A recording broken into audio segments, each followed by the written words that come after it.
سلام وخت مو په خیر یو ځل بیا ښه راغلاست زما یوټیوب چینل ته تاسو موږ او ستاسو د جاواسکرپټ د کلاس 18م درس دی او په دې درس کې به موږ او تاسو په لوپس موضوع کې دننه په یو دوه نوي موضوعاتو باندې کار کوو چې یو موږ او تاسو سره بریک دی او بل موږ او تاسو ورته کنټینیو ویلی شو نو لومړی راځو چې بریک خپله دی څه شی او د څه مقصد لپاره موږ او تاسو دی په لوپس کې دننه استفاده کوو ګورئ بریک که چیرې موږ او تاسو هم معنی هم واخلو بریک معنی ودرول یا هم سټاپ کول نو بریک immediately stops the loop کله چې موږ او تاسو بریک استفاده کوو دی immediately یعنی همغه دقیقه همغه ثانیه کې موږ او تاسو سره لوپ څه شی کوي دروي بریک د څه مقصد لپاره استعمالوو د یو لوپ د ودرولو لپاره د سټاپ کولو لپاره فرض کړئ ما سره یو لوپ دی دلته زه راځم یو فار لوپ دلته جوړوم او په دې لوپ کې ما لیکلي چې لومړی خو انیشلایزیشن ما تر سره کړی د آی په نوم ما یو ویریبل جوړ کړی او په دې کې ما سټور کړی یو صحیح ده د آی په نوم ویریبل او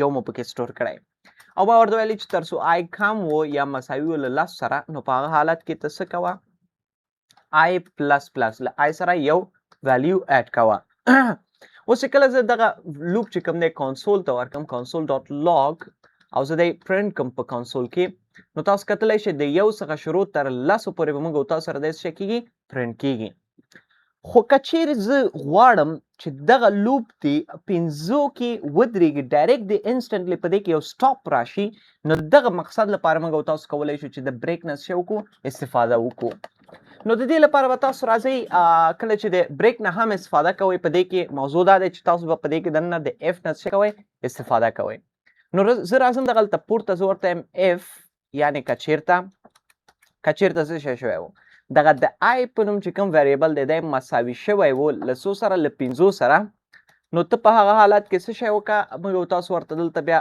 خپل ریزلټ ورته شو کوو چې ته موږ او تاسو سره دلته څه شی وکړه بریک ولګوه یعنې یو بریک موږ سره څه شی کوه لګوه نو اوس چې کله زموږ او ستاسو چې کوم ویلیو دی دی 4 پورې را رسېږي نو 4 نه وروسته به دی موږ او تاسو سره څه کېږي نه پرنټ کېږي ولې 4 پورې ولې 15 پورې نه ګورئ موږ او تاسو چې کله د لوپ کې دننه د دې څخه استفاده کوو 15 چې کوم دی اوس د دې معنا -1 دی یعنې 15 کې چې ورسېده ته سټاپ وکړه اوس یعنې 15 هم ماته مه پرنټ کوه که نه چې 15 ته ورسېده 15 هم مه پرنټ کوه دې نه وروسته هم مه پرنټ کوه که چیرې تا دلته ورته شپږ لیکلو نو شپږ 15 پورې به پرنټ کېږي او 15 نه وروسته به نه پرنټ کېږي یعنې داسې یو مقصد واخلئ چې دی موږ او تاسو سره -1 په شکل کې دی صحیح ده نو بریک د سټاپ کولو لپاره کله چې موږ او تاسو غواړو یو لوپ immediately سټاپ کړو نو دې مقصد لپاره موږ او تاسو د بریک څخه څه کوو استفاده کوو دلته یو پریکټیکل اگزامپل هم ورکړی ګورئ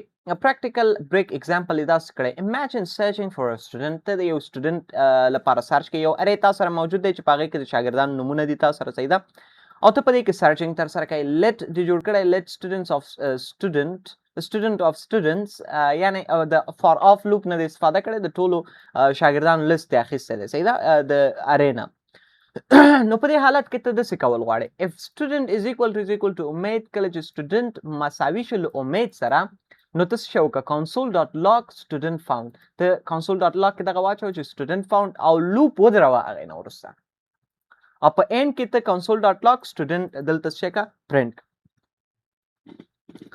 نو ګورئ موږ او تاسو سره چې کوم دغه اگزامپل د بریک دا یو عملي اگزامپل و موږ او تاسو سره فرض کړئ زه غواړم چې ما غوښتل چې دغه چې کوم شاګرد دی موږ او تاسو سره دغه چې کوم دی را پیدا کړو زه دغه فایل لرې کړم لومړی زه به دی نه وکړم نو زه راځم دلته یو فار لوپ جوړوم او په دې لوپ کې لومړنی کار چې زه کوم دلته یا د لوپ نه مخکې زه راځم دلته یو ارې جوړوم ګورئ ارې موضوع موږ او تاسو وروسته هم وایو صحیح ده زه یو ارې جوړوم د سټوډنټس په نوم او په دې کې زه سټور کوم د سټوډنټس نیمز چې کوم دي صحیح ده په دې کې لومړنی فرض کې احمد دویم همداسې زه سټور کوم خان همداسې دریم چې کوم دی عثمان دریم چې کوم دی دلته زه سټور کوم سراج او دریم همداسې زه سټور کوم دلته محمد نو دغومره ویلیوز ما دلته په دې ارې کې سټور کړل اوس زه راځم فار آف زه دلته د سټوډنټ په نوم یو ویریبل جوړوم سټوډنټ آف student صحیح ده. زه یعنې د فار آف لوپ نه استفاده کوم د students په نوم چې کوم variable دی د دې ټوله ډیټا راخلم. نو اوس زه دلته څه کول غواړم؟ ګورئ زه غواړم دغه شاګردانو کې زه سرچینګ ترسره کړم صحیح ده. او سرچینګ زه داسې ترسره کوم که چیرې زموږ شاګرد چې کوم دی مساوي کېږي له دغه شاګرد سره بس څه شی کوه موږ سره سټاپ کوه زموږ دغه لوپ. نو زه راځم زه ورته وایم چې if که چېرته دغه زموږ چې کوم سټوډنټ دی دی مساوي کېده له څه سره له کوم یو عثمان سره صحیح ده. له عثمان سره مساوي کېده نو ته په دې حالت کې څه شی کوه دلته console.log او دلته ورته ولیکه student found ورته ولیکه خلاص. او له دې نه وروسته دلته یو بریک هم ته ولګوه. اوس ګورئ دلته لیکلي student found یعنې شاګرد پیدا شو. په end کې زه راځم همدلته زه ورته وایم چې ته څه شی وکړه console.log موږ سره ته څه شی پرنټ کوه student په نوم چې کوم هغه دی دا ما سره پرنټ کوه. احمد او خان پرنټ شو که نه دلته بیا ورته لاندې لیکي چې student found احمد او خان یې پرنټ کړ او له دې نه وروسته دلته ورته وایي چې student found یعنې شاګرد موږ سره څه شو پیدا شو. نو په دغه طریقې هم تاسو کولی شئ چې د څه څخه استفاده وکړئ د بریک څخه استفاده وکړئ. زه راځم همدغه سیم کوډ چې کوم دی دی چیټ جی پي ټي ته ورکوم او زه ورته وایم چې انپوټ باید له یوزر څخه واخیستل شي په دې کې. ښه زه دلته ورته وایم this is the previous code and the new one it must take input from the user. دا باید انپوټ له یوزر څخه واخلي. ګورئ په دې کې موږ او تاسو سره یو ښه ښایسته او منظم هغه موږ او تاسو سره جوړ کړ چې د هغه څخه به پرامپټ اخیستل کېږي او هغه پرامپټ ته په کتو سره به موږ او تاسو څه شی کېږي ریزلټ راکول کېږي. نو د دې مقصد لپاره موږ او تاسو داسې کولی شو. ګورئ ته کولی شې دغلته باندې یو جدا ویریبل جوړ کړې صحیح ده. یو ویریبل جوړ کړې د فرض کې د پی پی په نوم یو پی یو په نوم یو پی یو prompt from user پی اف یو په نوم یو ویریبل جوړ کړ او په دې کې زه ورته وایم چې باید دلته څه راواخیستل شي یو prompt راواخیستل شي او دې prompt کې ورته لیکل شوی اوسي enter the name you are searching for. دلته باید ورته ولیکل شي چې enter the name you are searching for هغه نوم انټر کړه چې ته کوم په اړه سرچ کوئ. فرض کړئ موږ او تاسو د کوم نوم په لټه کې یاستو. زه غواړم چې عثمان پیدا کړم نو زه کولی شم دغلته ورته ولیکم چې ماته عثمان پیدا کړه انټر. ماته وایي student found student یا شاګرد څه شو پیدا شو. که چیرې زه ورته وایم چې زما احمد پکار دی نو ګورئ ماته وایي student found student څه شو پیدا شو. اوس که چیرې همدغه نه پیدا کېږي زه راځم فرض کړئ دغلته دی چې کوم دی دوباره هغه کومه د یو داسې شاګرد نوم لیکم چې دلته ونه اوسي. فرض کړئ معراج دلته لیکم اوکې بیا هم دلته څه شوی student found ځکه موږ او تاسو دلته ورته شرط غلط لیکلی. زه ورته وایم که چیرې دی مساوي کېږي له څه سره زمونږ چې کوم دغه سرچ سټوډنټ دی صحیح ده زمونږ چې کوم دغه سټوډنټ سرچ کوو دې سره که چیرې مساوي شو یعنې موږ او تاسو دلته ورته نوم ورکړی پی اف یو سره نو ته موږ سره څه کوه دلته دی پرنټ کوه. نو زه ورته فرض کړئ راځم لومړی ورته وایم احمد وایي سټوډنټ فاوند.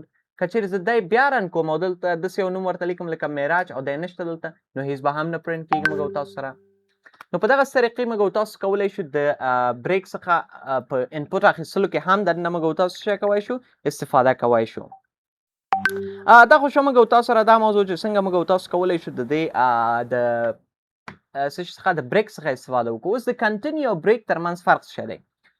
ګورئ ما تاسو ته مخکینی اگزامپل چې کوم درکړی په هغې کې به تاسو ښه پوه شئ چې د بریک او کنټینیو ترمنځ فرق موږ او تاسو سره څه شی دی. زه به د کنټرول شفټ سیټ کړم دغه موږ او تاسو سره هغه اگزامپل و صحیح ده. نو ګورئ اوس موږ او تاسو د بریک څخه استفاده وکړو. موږ او تاسو ورته ویلو چې لسو پورې پرنټ کړه خو موږ ورته ویل چې کله 500 ته ورسېد ته سټاپ واخله. خو زه داسې وایم چې کله 5 ته ورسېد نو ته 5 مه پرنټ کوه، له دې نه وروسته نور بیا پرنټ کړه. نو دې مقصد لپاره ته کولی شې دلته د کنټینیو نه څه شی وکړې، استفاده وکړې. کنټینیو ورته ووایه. ګورئ 1 2 3 4 پرنټ شو که نه، 5 پرنټ نه شو، 6 7 8 9 10 پرنټ شو. نو کله چې تاسو غواړئ چې کوم نیم تاسو ورته دلته ذکر کړه هغه دې پرنټ نه شي، هغې نه روان نور هغه دې ورسره څه شي، پرنټ شي. نو دې مقصد لپاره تاسو بیا د کنټینیو نه استفاده کولی شئ. ګورئ کنټینیو سکپس د کرنټ ایټریشن، اوسنی ایټریشن چې کوم تاسو ورته ولیکه دا درته سکپ کوي. اوس موږ ورته 5 لیکلي وو، دا سکپ کوي درته and moves to the next one. او نوی ته چې کوم دی دی څه شی کوي، ډایرکټلی مووینګ ترسره کوي، ډایرکټ هلته موو کېږي. بل یو موضوع دی موږ او تاسو سره چې ډېر استعمالیږي، هغې ته موږ او تاسو انفینټ لوپس ویلی شو، چې په تیر درس کې دا موضوع ما تاسو ته تشریح کړی هم و چې انفینټ لوپس موږ او تاسو څه مقصد لپاره استعمالوو. ګورئ انفینټ لوپس موږ او تاسو ان انفینټ لوپ never stops. انفینټ لوپ هغه لوپ ته ویل کېږي چې بیخي نه ودرېږي، ته کنډیشن د داسې اچولی وي چې هغه بیخي نه شي ودرېدلی. اوس دلته ما یو ویریبل جوړ کړی د آی په نوم، صحیح ده، او په دې کې ما یو سټور کړی. ما ورته دلته بیا په کنډیشن کې ویلي چې تر څو آی کم و یا مساوي و له 5 سره، نو دا څه شی کوه موږ سره آی موږ سره څه شی کوه، پرنټ کوه. We forgot I++. موږ نه I++ د یاده ووته. نو اوس خو د I ویلیو همیشه یو دی، نو I خو همیشه د 5 څخه کم دی. نو دا به همداسې څه شی کېږي، موږ او تاسو سره بار بار رن کېږي. دا یو انفینټ لوپ ته څه شی کېږي، دننه کېږي. فرض کړئ زه راغلم دلته یو ما دلته ورته یو ویریبل جوړ کړ د لیټ I په نوم، او په دې کې ما سټور کړي یو، صحیح ده. او زه راغلم دلته ما ورته وایل لوپ نه استفاده وکړه. دلته ما ورته ویل چې تر څو I کم و یا مساوي و له 5 سره، نو ته څه شی کوه، دلته موږ سره console dot log او څه شی په کنسول کې موږ سره پرنټ کوه، خپله دغه د آی ویلیو موږ سره څه شی کوه، پرنټ کوه. اوس د آی ویلیو همداسې روان دی. ګورئ څو زره پرنټ شو موږ او تاسو سره، 20 زره همداسې پورته روان دی. دی یو انفینټ لوپ دی، یعنې هېڅ نه ودرېږي. کوم دغه سیم کار ما دلته د ډاکیومنټ راځئ د ډاکیومنټ ډاټ رایټ په استعمال سره یې ترسره کړو، بیا به تاسو ته پته ولګېږي. زه راځم دی سیف کړم. نو اوس ګورئ دا کمپیوټر هم زموږ او ستاسو تقریبا هینګ غوندې کړ. ولې هینګ غوندې کړ؟ ځکه دا لوپ خو انفینټ لوپ دی، بیخي نه ودرېږي. ګورئ همداسې روان دی موږ او سره. نو دغه موږ او تاسو یو سره یو انفینټ لوپ دی، داسې یو لوپ چې هېڅکله نه ودرېږي، سټاپیج بیخي نه لري. زه داسې کار کوم، ګورئ دا لوپ خو اوس زموږ او ستاسو ټول هغه یې جام کړ، ځکه دا یو انفینټ لوپ دی او هلته زموږ او ستاسو د کمپیوټر په ریم باندې هم څه کوي، بوج راوړي. اوس یې څنګه ودرو؟ دا خو موږ او تاسو سره هېڅ لاره نه لري. ګورئ زموږ او ستاسو ټول هغه یې هم ودرولو غالبا. زه راځم یو ځل بیا دغه ګوګل کروم خلاصوم. ښه انفینټ لوپ چې کوم دی همداسې روان دی. زه به داسې کار وکړم، دی به بیخي سټاپ کړم. زموږ چې کوم سرور و دا ما سټاپ کړ، اوس به دی ودرېږي. که اوس هم نه ودرېږي. ښه ګورئ انفینټ لوپ یو ډېر خطرناکه موضوع دی، ځکه په انفینټ لوپ کې څه کېږي، ستاسو چې کوم هغه دی لوپ دی دا بیخي نه سټاپ کېږي، همداسې روان اوسي. هلته خو هغه د کمپیوټر په ریم باندې او په نورو مواردو باندې هم بوج راوړي. نو دغه موضوع دی چې انفینټ لوپ موږ تاسو سره ډېر خطرناک هم کېدلی شي. صحیح ده، ستاسو کمپیوټر باندې ډېر بوج راوړي، حتی کمپیوټر مو څه کوي، سټاپ کوي، بیخي پروسس ستاسو د کمپیوټر څه کوي، خرابوي. ګورئ اوس ما دا ودرولو. زه راځم یو ځل بیا خپل لوپ سټارټ کوم، خو هم دا موږ سره ډاکیومنټ ډاټ رایټ کې شو، او زه راځم همدغلته خپل چې کوم هغه دی ګوګل کروم دی، دی خلاصوم.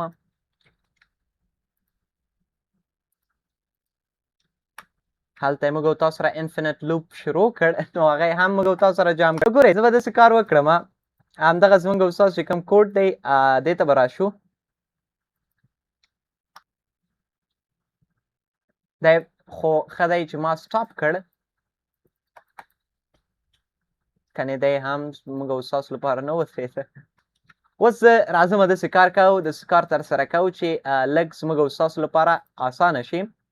زه راځم همدغه سیم کوډ راخلم، د دې چې کوم فایل ساحه ده هماغلته ځو او هغه فایل